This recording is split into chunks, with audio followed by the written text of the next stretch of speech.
आपका जो राइज़ हुआ है वो भी बहुत ही गरीब परिवार से थे आप जी। और वहाँ से उभरते उभरते आप इस मुकाम पे पहुँचे हैं। कोई ये छोटी बात नहीं है। इसके बारे में कुछ बताइए कि कैसे रहा, आपकी जो कठिनाइयाँ जो आपने फेस की उसको कैसे आपने ओवरकम किया? देखिए, भारतीय जनता पार्टी के कार्यकर्ता के रूप में काम करने से पहले मैं एक सामान्य किसान परिवार का, गरीब परिवार का सदस्य इस नाते था। और सबसे पहला संपर्क मेरा राष्ट्रीय स्वयंसेवक संघ के साथ हुआ जब मैं संघ की शाखा में जाना शुरू किया। क्योंकि मेरा घर और संघ स्थान जिसे कहते हैं वो मुश्किल से 300 मीटर की दूरी पर था। एक विद्यालय था हमारा और विद्यालय में ही शाखा लगती थी, वहाँ जाना शुरू किया। तो राष्ट्रीय स्वयंसेवक संघ की शाखा में एक स्वयंसेवक के रूप में, फिर एक संघ के छोटे छोटे जो उत्तरदायित्वों का निर्वहन करते हुए फिर विश्व हिंदू परिषद की वर्किंग से जुड़ा और श्री राम जन्मभूमि आंदोलन के अंदर एंट्री किया। और यहाँ से होते हुए राजनीति के क्षेत्र में मुझे काम करने के लिए पूरे अपने जो शीर्ष लोग थे उन लोगों ने भेजा था। लेकिन यह सच है कि मेरा एक बहुत गरीब परिवार से जुड़ाव रहा है। मेरे माता पिता एक साधारण किसान थे, बहुत छोटी खेती थी और उसके आधार पर परिवार की जो ज़रूरतें थी वह पूरी होती थी। बाद में जब वह भी ज़रूरतें पूरी नहीं हुई तो पिताजी ने एक छोटी सी चाय की दुकान, क्योंकि जहाँ का मैं रहने वाला हूँ एक बहुत छोटा नगर पंचायत क्षेत्र होता है, तो रोड के किनारे पहले ज़मीन किसी की भी हो, लेकिन अगर कोई छप्पर डाल करके कोई छोटी मोटी अगर दुकानें खोलता था तो कोई उसमें मना नहीं करता था। तो चाय की दुकान, तो जब चाय की दुकान पर मैं था तो उसी समय समाचार पत्रों के वितरण का काम भी कई लोग किया करते थे। तो मुझे लगा कि जब सब लोग करते हैं और इसमें कुछ पैसा इससे भी आमदनी हो सकती है, तो मैंने साथ में समाचार पत्रों के वितरण का कार्य भी शुरू किया। और वह सिराथू जो मेरा जन्म स्थान है, वहाँ से शीतला माँ का स्थान एक कड़ा धाम है, वहाँ तक लगभग 10 किलोमीटर सुबह 4-5 बजे निकल करके और 7-8 बजे तक समाचार पत्रों का वितरण करके वापस आ जाता था। पिताजी के साथ कुछ सहयोग करके फिर विद्यालय, चूँकि पास में ही था, विद्यालय चला जाया करता था। बीच में पिताजी का स्वास्थ्य कुछ गड़बड़ हो गया था, तो उस गड़बड़ होने के कारण से ज़्यादा समय मुझे दुकान पर ही देना पड़ता था जिससे परिवार की ज़रूरतें पूरी हो सके। लेकिन एक समय ऐसा आया जब संगठन के संपर्क के कारण पिताजी से, हमारे उस समय राष्ट्रीय स्वयंसेवक संघ के एक प्रचारक थे जिन्होंने मुझे स्वयंसेवक बनाया था, वो आए कि हम केशव जी को लेना चाहते हैं आपसे और इनको समाज के काम में लगाना चाहते हैं। तो पिताजी ने बातें सुनी और उनको अनुमति दे दी, ठीक है, अगर इनकी इच्छा है, जाना चाहते हैं तो ले जाइए। तो मैं पूर्णकालिक कार्यकर्ता के रूप में 1989 में घर से बाहर आया और फिर 2002 तक मैं पूरा समय दे करके संगठन का काम कर रहा था। इसमें श्री राम जन्मभूमि आंदोलन का प्रारंभ भी है, इसमें श्री राम जन्मभूमि आंदोलन का चरम है और इसी में श्री राम जन्मभूमि पर खड़ा जो ढांचा था 6 दिसंबर 92 की कार सेवा है, सब कुछ इसी में समाहित है। 2002 में वापस आया।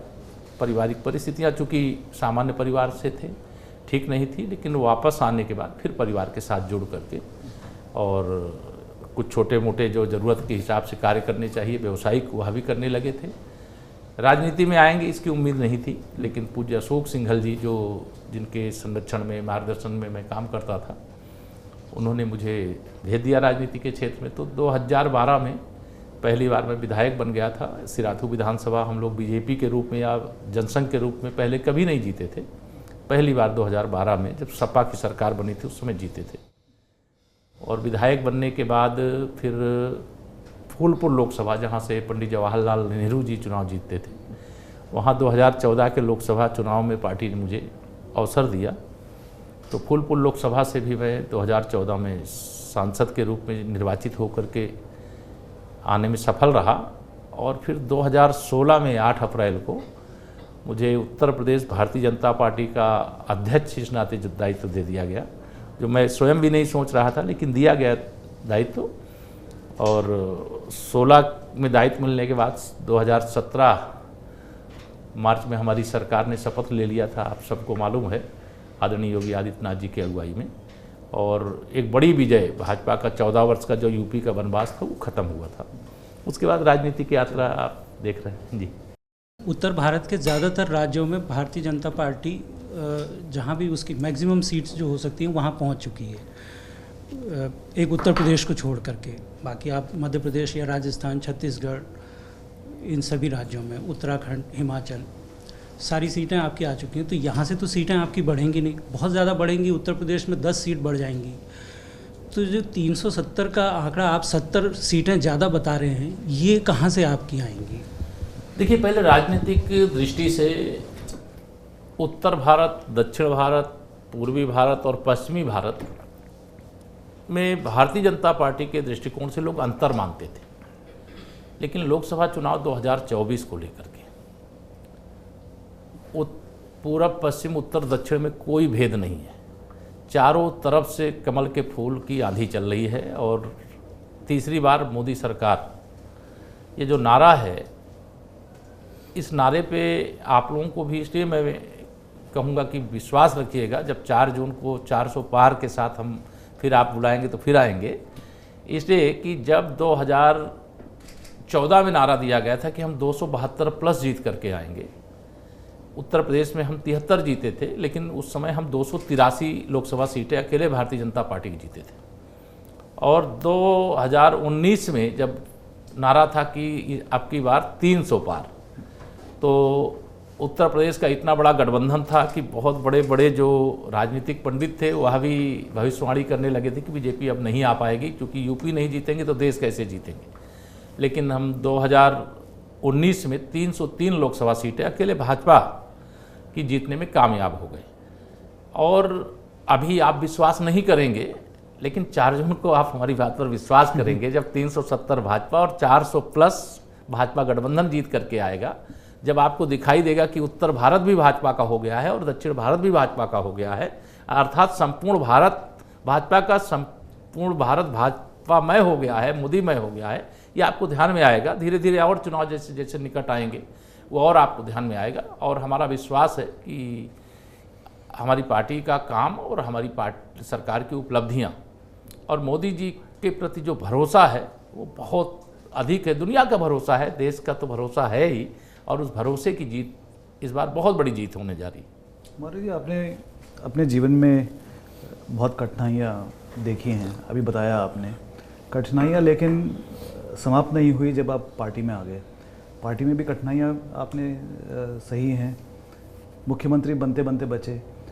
तो कहीं ऐसा लगता है कि ओबीसी वर्ग को इतनी अहमियत नहीं दी जाती पार्टी में जितना वो बोलते हैं, ऐसा आपको लगता है? देखिए, 2014 और 2024 के बीच में सबसे पहला तो देश यह जानता है, यद्यपि मेरे प्रधानमंत्री जी के शब्दों को अगर ध्यान दें तो उन्होंने राजनीतिक अनुभव के आधार पर अपना व्याख्या दी है, और मैं उसका समर्थन भरपूर करता हूं कि उन्होंने 4 जातियों का वर्णन कर दिया है कि एक गरीब है, दूसरा किसान है, तीसरा महिलाएं हैं, हमारा युवा है। 4 हिस्से में उन्होंने डिफाइन किया है, और यह बहुत बड़ी बात कही है। और अगर आप पिछड़े वर्ग की दृष्टिकोण से अगर मुझसे सवाल करना चाहते हैं तो माननीय नरेंद्र मोदी जी ओबीसी वर्ग से आते हैं, और वह देश के प्रधानमंत्री हैं, वह भी एक गरीब माँ बाप के बेटे हैं, एक चाय बेचने वाले के बेटे हैं, और भारतीय जनता पार्टी का नेतृत्व कर रहे हैं। और आज हमें इसमें कोई संशय नहीं लग रहा है कि मोदी जी की एक आवाज़ पर पूरा देश एक साथ खड़ा हो जाता है, और उसके एक नहीं अनेक उदाहरण है, चाहे आपदा काल रहा हो और चाहे सामान्य परिस्थिति रही हो। पूरा देश, जैसे आपदा काल में कोरोना काल की बात करूं, कई उन्होंने आह्वान ऐसे किए जिसमें विपक्ष के तमाम हमारे साथियों ने ऐसी टिप्पणी की जो नहीं करनी चाहिए थी, लेकिन उन्होंने किया। लेकिन देश प्रधानमंत्री जी के आह्वान पर उठ खड़ा हुआ। दूसरा, जब आज़ादी का अमृत काल था, उन्होंने देशवासियों का आह्वान किया कि हर घर 15 अगस्त को तिरंगा फहराएगा। मैं शायद यह कह सकता हूँ कि देश के अन्य राज्यों में तो तिरंगा फहराया ही है हर घर में, लेकिन जम्मू कश्मीर जहाँ लाल चौक पर संगीनों के साये में तिरंगा फहराया करता था, वहाँ भी हर घर तिरंगा फहराया। तो आपदा काल रहा हो और चाहे आज़ादी का अमृत काल रहा हो, यह दोनों अवसर पर जब माननीय प्रधानमंत्री जी ने कुछ भी कहा उसको देश ने स्वीकार किया है। आज अगर माननीय प्रधानमंत्री जी ने ये कहा है कि 370 भाजपा, तो 370 भाजपा को कहा है, तो डिबेट इस पे नहीं हो रहा कि 370 नहीं आएगी। डिबेट इस पर हो रहा है, नीचे जो वोटर क्लास है उसमें गरीब भी है, उसमें किसान भी है, उसमें महिलाएं भी है, उसमें हमारा युवा भी है। वो डिस्कस ये कर रहा है कि मोदी जी अगर 370 अकेले भाजपा के लिए मांग रहे हैं तो कुछ और बड़ा करने वाले हैं देश के लिए। ये विश्वास लोगों का जो है वो हमारी सफलता का एक रास्ता है। और ओबीसी को बहुत हिस्सेदारी मिली है, मतलब चाहे आप जिधर भी नज़र डालेंगे तो जहां मौका मिला है वहां ओबीसी को इतनी हिस्सेदारी मिली है जितनी पहले कभी नहीं मिलती थी। 2014 के पहले भाजपा और 2014 के बाद भाजपा, उसमें देखेंगे तो बहुत बड़ा फर्क आया। जी, इसी में एक सप्लीमेंट्री है कि आपने कहा कि ओबीसी को बहुत ज़्यादा भागीदारी मिल रही है, पर उत्तर प्रदेश में अगर पिछले 10 साल में भी आप देखें तो एक राजकुमार विश्वकर्मा और दूसरे राजीव कुमार, ये जो 2 ओबीसी से आने वाले ऑफिसर थे, वही टॉप पोस्ट पे पहुंच पाए। एक डीजीपी बने कुछ समय के लिए और कुछ समय के लिए एक चीफ सेक्रेटरी। पर ये मौका ओबीसी से किसी अधिकारी को वहाँ मिल नहीं पा रहा है, मतलब ये शासन हो या सरकार के स्तर पर हो, ओबीसी को उस तरह की भागीदारी नहीं मिल रही है। और आप क्या बता पाएंगे कि अभी जिलों में, उत्तर प्रदेश के कितने जिलों में डीएम और एसपी इस वर्ग से हैं? एक तो अधिकारियों को कोई टॉप पोस्ट मिली कि नहीं मिली, ये ओबीसी के हिस्से की दृष्टि से अगर कोई राहुल गांधी भी इसको मुद्दा नहीं, श्री राहुल गांधी जी मुद्दा, उनके मुद्दे की हवा निकल गई है। क्योंकि अगर वो ये मुद्दा बनाना चाहते तो पहले तो जो बचे खुचे उनके पास राज्य हैं, पहले उस मुद्दे को वहाँ हल कर दें। और जब वह सत्ता में थे तब वो मुद्दा नहीं था। जब सत्ता से बाहर हो गए, जब एक ओबीसी, एक गरीब माँ बाप का बेटा देश का प्रधानमंत्री बन गया, उनका किसी ओबीसी से लेना देना नहीं है, किसी एससी से लेना देना नहीं, किसी एसटी से लेना देना नहीं है। उनको कैसे प्रधानमंत्री की कुर्सी मिल जाए, इस चक्कर में वो भटक रहे हैं, लेकिन उनको सफलता नहीं मिल रही है। उनके मुद्दे में कोई जान नहीं है और अधिकारियों को मेरिट के आधार पर मौके दिए जाते हैं। और उत्तर प्रदेश की दृष्टि से अगर देखें तो आज उत्तर प्रदेश की चुस्त दुरुस्त कानून व्यवस्था और उत्तर प्रदेश को लेकर के देश और दुनिया का आकर्षण, यह जो बढ़ा है, इतने बड़े पैमाने पे जो निवेश आदि आ रहा है, और लगातार हम 4 चुनाव जीत चुके हैं, 5वां जीतने जा रहे हैं जनता की अदालत में जा करके। तो केवल चेहरे दिखा के नहीं जीते जाते, ज़मीन पे काम करके जीतने का काम किया जा रहा है। जी, उत्तर प्रदेश में राम लहर के बाद किसकी लहर है, मोदी जी की या योगी जी की? देखिए, राम लहर भी है और मोदी लहर भी है। और जो हमने गरीब कल्याण की दृष्टि से, महिला सशक्तिकरण की दृष्टि से, किसानों के आमदनी बढ़ाने की दृष्टि से, गांव के विकास की दृष्टि से, गरीब मतलब जो तमाम सारे काम किए हैं, उन काम के आधार पर इस समय तो मोदी लहर के अलावा कोई और लहर दिखाई नहीं देती। तो आपको लगता है कि उन्हीं के नाम पे इलेक्शंस में आप वोट लेंगे उत्तर निश्चित प्रदेश तौर से? में? देखिए, अगर हमारे प्रधानमंत्री पद के हुआ प्रधानमंत्री पद पर हैं और फिर 4 जून के बाद प्रधानमंत्री पद की शपथ लेने वाले हैं, तो हम तो माननीय मोदी जी को लेकर के ही जनता के बीच में जा रहे हैं। और लोग अपनी तरफ से कह रहे हैं कि अब की तो भाई मोदी जी को ही वोट करेंगे, दूसरे किसी को और वोट नहीं करेंगे।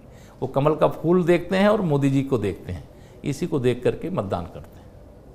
अगर कभी भविष्य में ऐसा दौर आता है कि योगी जी प्रधानमंत्री के पद के लिए अगर आगे रखे जाएं, तो आपको क्या लगता है उन दो, मोदी जी और योगी जी के बीच में कौन बेहतर प्रधानमंत्री बनेगा? तो सवाल काल्पनिक है। दूसरा, मोदी जी का विकल्प कोई नहीं हो सकता।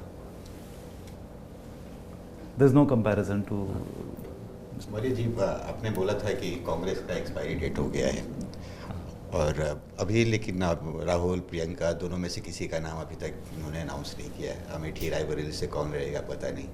एक और बात चल रही है कि अगर प्रियंका रहे, राहुल रहे, तो शायद वरुण गांधी वो उनके अगेंस्ट बीजेपी से लड़ाया जा सकता है, क्योंकि पीलीभीत से वो नहीं लड़े हैं। क्या बोलते हैं इस बारे में आप? देखिए, भारतीय जनता पार्टी की केंद्रीय चुनाव समिति कहाँ किसको लड़ाएगी, वो तो फैसला केंद्रीय चुनाव समिति, जब भी कहीं कोई बात आएगी तो उसकी सूचना तो केंद्रीय चुनाव समिति देगी। लेकिन यह सच है कि कांग्रेस इस समय बहुत डरी हुई है और उसको अपने गांधी खानदान अर्थात ना श्री राहुल गांधी पर लगता है भरोसा है और ना उनकी जो लड़की हूँ लड़ सकती हूँ जो बड़े बड़े भाषण देने वाली श्रीमती प्रियंका वाड्रा जी पर भरोसा है। अन्यथा जो बड़े लीडर होते हैं उनका नाम पहली सूची में आता है और जो वो अपनी पैतृक सीट मानते थे उस पैतृक सीट रायबरेली और अमेठी के लिए अभी तक अपना प्रत्याशी नहीं घोषित कर पाए हैं। तो इससे आप भाजपा के प्रति जो समर्थन बढ़ा है, मोदी जी के प्रति जो समर्थन बढ़ा है, जो 80 की 80 लोकसभा सीटें जीतने की हम बात कर रहे हैं, तो कोई ना अहंकार के कारण से कह रहे हैं और ना कोई मतलब अति आत्मविश्वास के कारण कह रहे हैं, बल्कि हमने धरातल पे काम इतना किया है, उसके आधार पे जो समर्थन हमें प्राप्त हो रहा है उसके आधार पर कह रहे हैं कि यूपी की 80 की 80 लोकसभा सीटें जीतेंगी। मुख्तार अंसारी की मौत हुई, उसके बाद विवाद हुआ, थोड़ी बहुत राजनीति भी हुई। इससे पहले आतिक अहमद जो को मारा गया, तो कोई एक धारणा सी बन रही है कि भाई केवल मुसलमान जो बाहुबली हैं उनका ही वो ख़त्म हो रहे हैं या खात्मा किया जा रहा है, ऐसा इसको इस पर क्या टिप्पणी करेंगे? नहीं, इसे इस रूप में नहीं लेना चाहिए।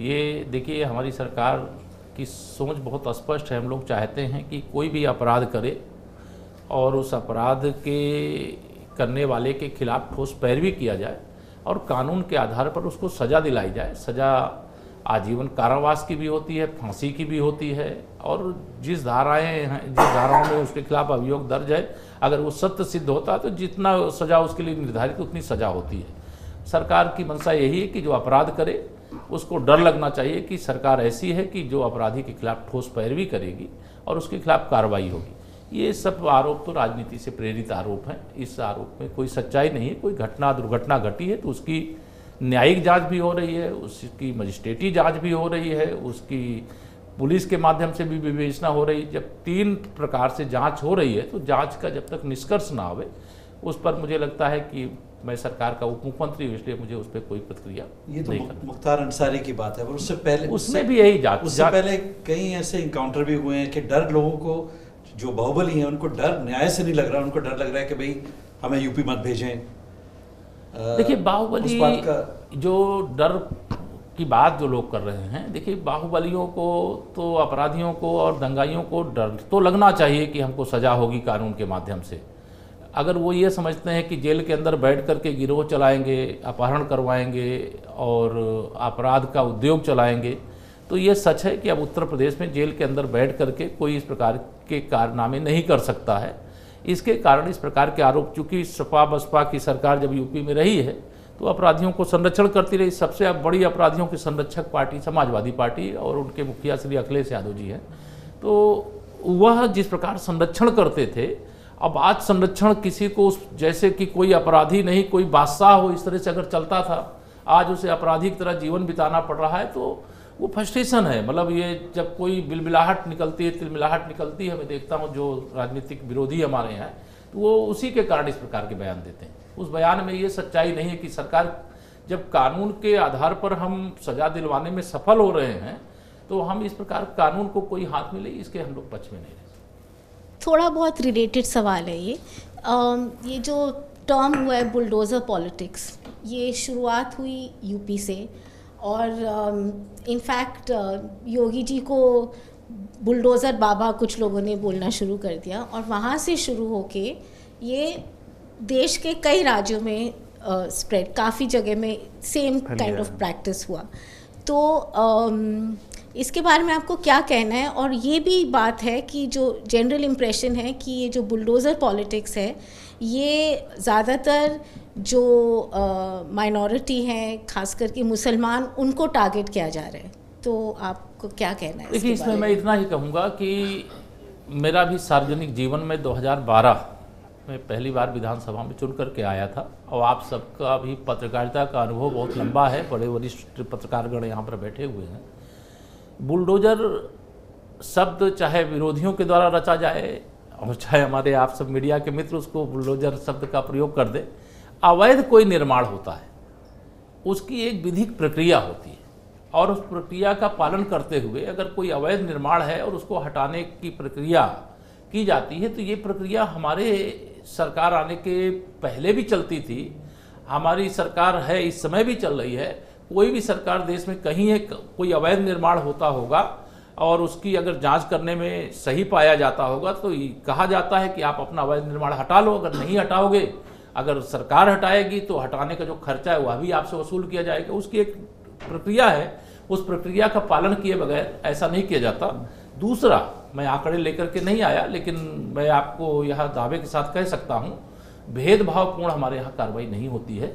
जो गलत करेगा उसके खिलाफ कार्रवाई होती है और जो सही करता है उसका पूरा संरक्षण होता है। हम उत्तर प्रदेश की 25 करोड़ जनता के प्रति जवाबदेह हैं और हमारे मार्गदर्शक हमारे प्रधानमंत्री माननीय श्री नरेंद्र मोदी जी हैं, जो समय समय पर मुख्यमंत्री परिषद की बैठक भी करते हैं। उसमें राज्य के विकास के साथ साथ सबका विकास और सबका विश्वास और सबका प्रयास, यह जो बात है उसको हम कर रहे हैं। और उत्तर प्रदेश के आंकड़े डेटा मैं अगर आप कहेंगे तो ज़रूर भिजवा दूंगा कि हर प्रकार की विकास योजनाओं में जो लाभार्थी हैं वह गरीब कल्याण की योजना के सर्वाधिक लाभार्थी हमारे जो अल्पसंख्यक समुदाय से आने वाले हैं, वही उसमें नंबर सबसे अधिक ले जाते हैं। आबादी से भी ज़्यादा अगर प्रधानमंत्री आवास मिला होगा, किसी को प्रधानमंत्री उज्ज्वला योजना का गैस का कनेक्शन मिला होगा, किसी के घर में शौचालय यानी इज्जत घर बना होगा, आयुष्मान कार्ड बना होगा या प्रधानमंत्री गरीब कल्याण अन्न योजना का राशन मिल रहा होगा, तो ऐसी अनेक जो गरीब कल्याण की योजनाएं हैं उन संपूर्ण योजनाओं का लाभ पाने वाले में आबादी के अनुपात में अधिक संख्या में हमारे जो अल्पसंख्यक समुदाय के जो जिन्हें हमारी सरकार पर ये आरोप लगाया जाता है कि हम उनको टारगेट करते हैं, ऐसा कतई नहीं है। अगर अपराध कोई करेगा तो टारगेट क्या, जो निर्दोष है उसको किया जाएगा क्या? जो अपराध करेगा उसके खिलाफ मुकदमा दर्ज होगा, उसको जेल भेजा जाएगा, उसके खिलाफ पैरवी की जाएगी, उसको सजा दिलाई जाएगी। केशव जी, बीजेपी ने अभी तक जो अपने चुनाव के समय जो संकल्प हैं लगभग सारे संकल्प पूरे किए। राम मंदिर आ गया और यूनिफॉर्म सिविल कोड को लेकर भी काम शुरू हो गया है। आप मैनिफेस्टो कमेटी के सदस्य हैं, आज मीटिंग भी थी, क्या नया लेकर के आ रहे हैं हमारे लिए? देखिए, आज मैं जो जानता हूँ वह भी शेयर इसलिए नहीं कर सकता कि वो कमेटी है और कमेटी में जो डिस्कस हुआ है उसका निष्कर्ष जल्दी आप सबके सामने रखा जाएगा। लेकिन यह जो विश्वास है देशवासियों का कि भारतीय जनता पार्टी जो कहती है वो करती है, और जो हम लोग घोषणा पत्र के माध्यम से देश से कहने वाले हैं आने वाले समय में, वह इस आपने इतना बता सकता हूं कि हम अपनी जो मैनिफेस्टो कमेटी है उस कमेटी में यह कि हम सब गंभीरता से अध्ययन करने के बाद वही चीज़ जनता से के सामने रखेंगे, घोषणा पत्र में शामिल करेंगे जो हम कर सकते हैं। जो कर नहीं सकते वह हम कह नहीं सकते। और इसके लिए भारतीय जनता पार्टी ने एक बहुत बड़ा अभियान चलाया था।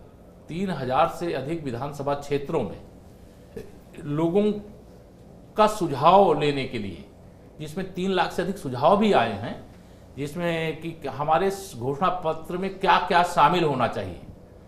नमो ऐप के माध्यम से भी लोगों के सुझाव आए हैं, हमने एक मिस कॉल नंबर दिया तो उसके माध्यम से भी सुझाव आए हैं। वो सारे सुझावों का संग्रह है, लेकिन उस संग्रह क्या क्या हुआ है मैं उसे अभी शेयर नहीं कर सकता, क्योंकि घोषणा पत्र समिति की बैठक हुई है, चर्चा हुई है, लेकिन उस चर्चा के बाद जो पूरा निष्कर्ष निकाल करके घोषणा पत्र बनेगा वह हमारे जो घोषणा पत्र समिति के अध्यक्ष आदरणीय राजनाथ सिंह जी, देश के रक्षा मंत्री हैं, पूर्व राष्ट्रीय अध्यक्ष हैं, उनकी अगुवाई में तमाम सारे वरिष्ठ नेता, कई राज्यों के माननीय मुख्यमंत्रीगण हैं, मुझे भी उसमें शामिल किया गया है। ये मेरे लिए सम्मान की बात है। लेकिन यह जरूर मैं कह सकता हूँ कि देश के भरोसे पे भारतीय जनता पार्टी सदा खरी उतरी है, आगे भी खरी उतरेगी। मौर्य जी, पिछले कुछ दिनों में और सप्ताहों में विपक्ष के कई कार्यकर्ता नेता बीजेपी की तरफ आए हैं, बहुत सारे लोग आए हैं। इसमें थोड़ा बीजेपी के जो कार्यकर्ता हैं उनमें थोड़ा सा ये रोष है कि ये लोग जो कल तक हमें गालियां देते थे आज हमारे साथ बैठ रहे हैं और टिकट भी लेके जा रहे हैं। तो कैसे इसको सुलझाया जाए?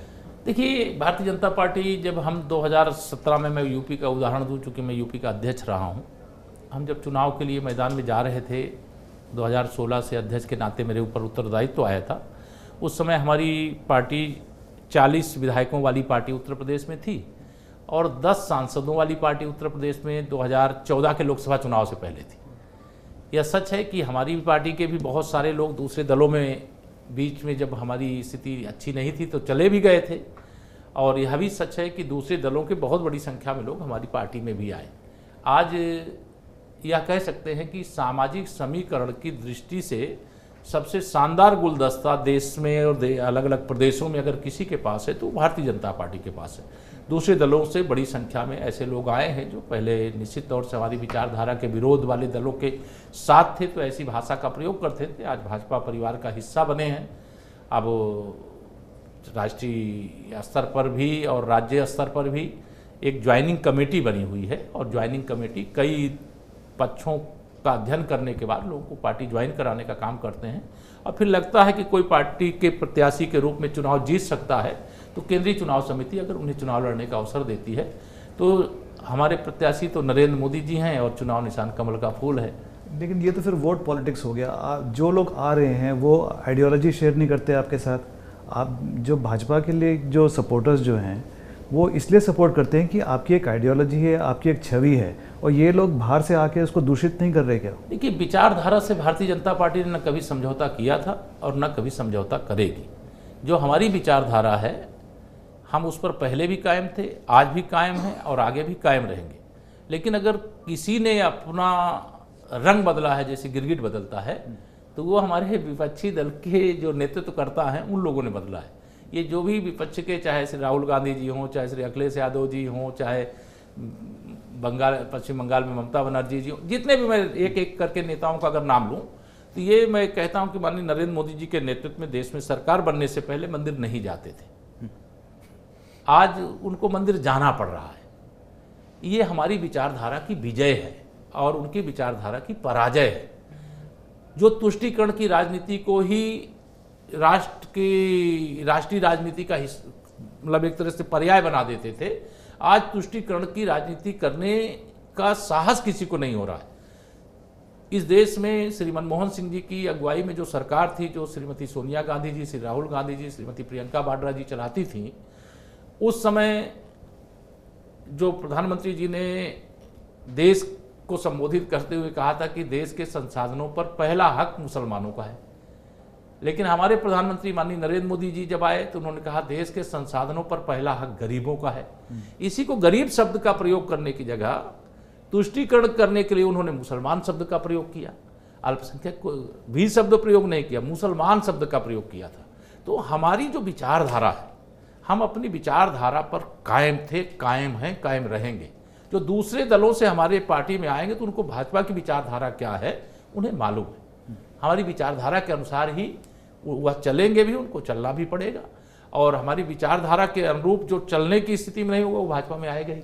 एक इसी के साथ एक कनेक्टेड सवाल है कि ये आरोप लगाया जा रहा है कि भाजपा एक वॉशिंग मशीन है, कि कोई भी कहीं से भी आता है, चाहे कैसा भी बैकग्राउंड हो, कौन सी कितनी भी क्रिमिनलिटी हो, भाजपा में आते ही वो सब साफ हो जाते हैं, सारे ईडी केसेस खत्म हो जाते हैं। इस प्रकार की बातों में कोई सच्चाई नहीं है। जिसके खिलाफ भी कोई आरोप कभी भी लगा होगा, भाजपा में कोई आया है तो इसके कारण से उसकी कोई जांच नहीं बंद कर दी गई होगी। जांच एजेंसियां मेरे प्रधानमंत्री माननीय नरेंद्र मोदी जी के नेतृत्व वाली सरकार में स्वतंत्र हैं और स्वतंत्र रूप से जांच एजेंसियां अपना काम कर रही हैं। यह विपक्ष के पास, मैंने कहा, माननीय प्रधानमंत्री श्री नरेंद्र मोदी जी के नेतृत्व में भारतीय जनता पार्टी के खिलाफ कोई मुद्दा नहीं है तो इस प्रकार के विषय को वह उठाते हैं। अन्यथा देश के जो आप में से कई लोग कई चुनाव देख चुके होंगे, कई ऐसे नेता होते हैं जो एक पार्टी से फिर दूसरी पार्टी में जाते आते हैं। तो भाजपा में भी कई लोग आए हैं, हम लोग जानते हैं। कुछ लोगों की छवि अच्छी नहीं थी, उनको भी भाजपा में कुछ लोगों को लिया गया है। लेकिन इसका मतलब यह नहीं है कि भाजपा में आने के कारण से कोई किसी के ऊपर आरोप लगा है तो आरोप से मुक्त हो गया। ये मिथ्या आरोप है, झूठा आरोप है। यह सही है कि विपक्ष के जिन भ्रष्टाचारी नेताओं के ऊपर ऐसे चार्ज लगे हैं, वो कार्रवाई अपने नियम के अनुसार समयबद्ध तरीके से चल रही है, उसमें कई लोगों को जेल जाना पड़ सकता है, तो वो भाजपा के ऊपर सीधा आरोप लगा देते हैं कि भाजपा जो है जांच एजेंसियों का दुरुपयोग करती है। मैं ये मानता हूं कि ये लोकसभा चुनाव परिणाम आने के पहले की विपक्षी नेताओं के द्वारा, इंडी गठबंधन के द्वारा एक स्क्रिप्ट तैयार की जा रही है कि अगर चुनाव के परिणाम 4 जून को जब आएंगे और वह चारों खाने चित हो जाएंगे, पराजित हो जाएंगे, तो क्या आरोप लगाना है। यह रणनीति उनकी है, उस रणनीति के अंतर्गत काम कर रहे हैं। वह भी जानते हैं वो चुनाव हार चुके हैं, वह भी जानते हैं भाजपा और एनडीए चुनाव जीत चुका है, वह भी जानते हैं कि माननीय नरेंद्र मोदी जी तीसरी बार देश के प्रधानमंत्री बनने वाले हैं, वह भी जानते हैं भाजपा जो लक्ष्य तय करती है वो हवा में बातें नहीं करती है, उसकी बहुत योजनाबद्ध तरीके से तैयारी करती है, जमीन पर काम करती है। हमारा कार्यकर्ता सत्ता में आने के बाद भी जितना परिश्रम करता है, उनके कार्यकर्ता 5 साल में चुनाव के समय ही उनके दर्शन हो सकते हैं दूसरे दलों के कार्यकर्ताओं के, लेकिन हमारा कार्यकर्ता दिन रात मेहनत करता है, सत्ता में हो चाहे विपक्ष में हो। सेवा हमारी सरकार, हमारी पार्टी के कार्यकर्ता की प्राथमिकता रहती है। सरकार में है तो हमारे प्रधानमंत्री जी, आप स्वयं सब जानते हैं कि वह तो मुख्यमंत्री पद से मुझे जो सूचना मिल रही कि जब से मुख्यमंत्री बने उसके पहले से राष्ट्रीय स्वयंसेवक संघ के प्रचारक और संगठन मंत्री के रूप में वो छुट्टी लेना जानते ही नहीं। जब स्वयं वह अवकाश नहीं लेते हैं तो सबको प्रेरणा मिलती है, हम सबको भी प्रेरणा मिलती है। जब प्रधानमंत्री जी भी एक दिन की भी छुट्टी लिए बगैर देश की सेवा में समर्पित रहते हैं तो हमारा हर कार्यकर्ता भी समर्पित रहता है। हम श्री राहुल गांधी जी की तरह नानी घर छुट्टी बनाने के लिए नहीं चले जाते। मौर्य जी, आपने कह दिया कि 2024 में तो भाजपा वापस आएगी और नरेंद्र मोदी जी तीसरी बार प्रधानमंत्री बनेंगे। राहुल गांधी कब बनेंगे?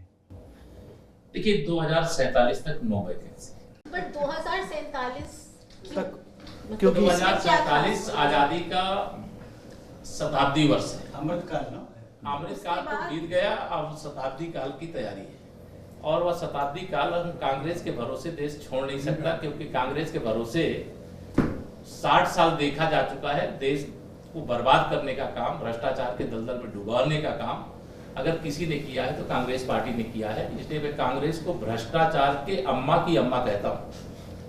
इसलिए 2047 तक अगर श्री राहुल गांधी जी के आप सब कोई शुभ चिंता तो मैं नहीं जानता, बता दीजिए कभी 2047 तक चाहे वह कुछ भी कर ले, मुझे लगता नहीं है कि कमल को खिलने से कोई रोक पाएगा। क्योंकि आज हम जितनी मेहनत कर रहे हैं, इससे ज्यादा मेहनत हम 4 जून के बाद फिर शुरू करेंगे। 2047 में वो कोई करीब 75 साल के होंगे, तो मतलब फिर भी चांस है। 2047 में पूछिए तो उस समय बताया जाएगा। अभी 2047 तक 9 वैकेंसी। 2047 देखिए, मैं उत्तर प्रदेश की दृष्टि से भी और देश की दृष्टि से ये कह सकता हूँ कि देश और प्रदेश में भाजपा है और भाजपा ही रहेगी। मौर्य जी, आपने प्रधानमंत्री के बारे में बात की, वो भी बहुत ही गरीब परिवार से आए, जैसे आपने कहा कि चाय बेचने वाले परिवार से आए, तो चाय बेचने वाले परिवार का छोटा सा लड़का बड़ा होकर प्रधानमंत्री बन गया, तीसरी बार बनने वाला है। दूसरे चाय बेचने वाले परिवार का लड़का मुख्यमंत्री कब बनेगा? दूसरे चाय बेचने वाले के बहुत सारे हमारे यहाँ चाय बेचने वाले, चूँकि आप एक चाय बेचने वाले देश के प्रधानमंत्री उनको जानते हैं और एक चाय बेचने वाले का बेटा उप मुख्यमंत्री उत्तर प्रदेश जैसे देश के सबसे बड़े राज्य का, जो पाकिस्तान से भी अधिक आबादी वाला राज्य है, तो उस राज्य का लगातार दूसरी बार उप मुख्यमंत्री हूँ। और मेरे जैसे अनेक कार्यकर्ता अलग अलग क्षेत्रों में अलग अलग प्रकार के छोटे से छोटे काम करते हुए, लेकिन वह कार्यकर्ता रहा है तो उसे अवसर मिला है। और एक ऐसी बड़ी टीम है हमारे यहाँ, यह नहीं देखा जाता कि कब बनेंगे, कैसे बनेंगे। हमारे यहाँ ये देखा जाता है कि किस कार्यकर्ता को क्या काम दिया गया, जो काम दिया गया उसमें सर्वश्रेष्ठ कैसे कर सकते हैं, यह प्रयास रहता है। लेकिन आपके समर्थक भी चाहते हैं कि आप बन जाएं। ये तो आपके सवाल हैं, लेकिन हमारे समर्थक जानते हैं कि भारतीय जनता पार्टी और भारतीय जनता पार्टी का नेतृत्व कोई सोचता भी नहीं था कि राजस्थान में भाजपा की सरकार बनेगी तो हमारे श्री भजन लाल शर्मा जी, जो प्रदेश के केवल महामंत्री थे, पहली बार विधायक बने थे, मुख्यमंत्री बनेंगे। कोई सोचा भी नहीं था कि शिवराज सिंह चौहान जी जैसे एक लोकप्रिय मुख्यमंत्री थे, लेकिन उनके स्थान पर डॉक्टर मोहन यादव जी वहाँ पर मध्य प्रदेश में उनकी जगह मुख्यमंत्री पद की शपथ लेंगे। कोई जानता नहीं था कि गुजरात में पूरा मंत्रिपरिषद हटा करके श्री भूपेंद्र पटेल जी के नेतृत्व में नया मंत्रिपरिषद बन जाएगा। मतलब कई ऐसी चीज़ें हैं जो भाजपा जो करके दिखाती है, मैं समझता हूँ आप सब लोग जो सोचते रहते हैं, कुछ लिखते रहते हैं, दिखाते रहते हैं, लेकिन वो उसके ठीक उलट जाता है। तो ये हमारा नेतृत्व ऐसा है जो बहुत पॉजिटिवली पार्टी के लिए सोचता है, कार्यकर्ता के लिए सोचता है। और मैं तो ये कहता हूँ कि पार्टी के हर कार्यकर्ता के पीछे CCTV कैमरा पार्टी का लगा हुआ, अच्छे से काम करे, उसको जरूर पार्टी ध्यान रखेगी, उसको जरूर उचित सम्मान स्थान मिलेगा। और यह मैंने भी 2012 से 2024 के बीच में इतने कम समय में देखा है। मैं आदरणीय रामनाथ कोविंद जी हमारे उत्तर प्रदेश के महामंत्री थे 2014 में। आप समझिए कि उनको लोकसभा का टिकट मांग रहे थे, उनको टिकट नहीं मिला तो बड़े निराश थे। कभी सोचा नहीं था कि वो राज्यपाल भी बनेंगे, लेकिन वो बिहार के राज्यपाल बने, फिर देश के महामहिम राष्ट्रपति बने।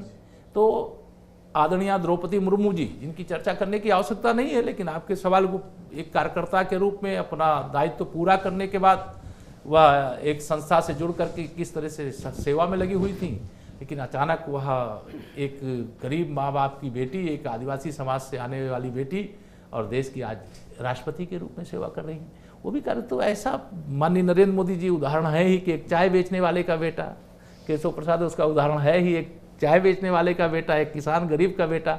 आप समझिए मैं यहाँ पर आज उप मुख्यमंत्री के रूप में PTI के इतने मतलब 4 संसद मार्ग पर आप सबके साथ बैठा हुआ हूँ। तो ये सब जो नहीं हो सकता है वो होता हुआ, जैसे स्वप्न जो होता है वैसे ही साक्षात दिखाई देता है। तो ये भाजपा में हो रहा है, आगे होगा और कार्यकर्ताओं को विश्वास है।